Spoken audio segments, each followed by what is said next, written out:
Okay, here we are, Matthew Russell Lee, Inner City Press, here at the Southern District of New York Courthouse. It's Tuesday, June 7th, 2022. Now, we're still following the We Build the Wall trial. It's now in like day 4 or 5 of jury deliberations. Very strange. One of the jurors had said that the case was a witch hunt.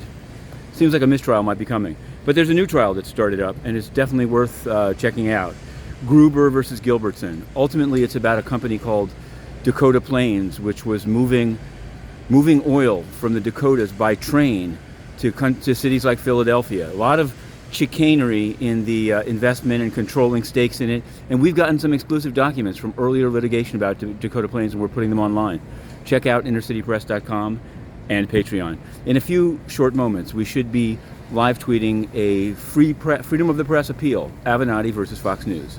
So be watching for that. And in the afternoon, SEC versus Ripple, right here in this building, we'll have that story, which has a lot to do with the history, with the future of cryptocurrency regulation, of which there's a bill pending in Washington.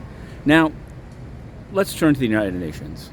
First, let's turn to the U.S. mission to the United Nations. Only yesterday, filed yesterday, and buried deep in the docket of the SDNY, a case against the U.S. mission to the UN. Yes, it's true.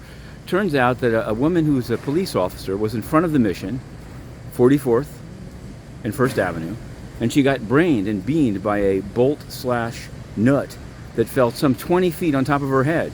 She's had to sue the mission. See, the mission, not only do they allow U.S.-based journalists to be banned by the UN and do nothing about it, they're affirmatively dropping bolts and nuts on police, according to the complaint, of course. We've covered it, an exclusive docket dive by Inner City Press. Today there'll be a press call, embargoed, so we'll have the story after the call, about North Korea and its missile firing. Of course, that's another failure of the UN, the U.S. at the UN.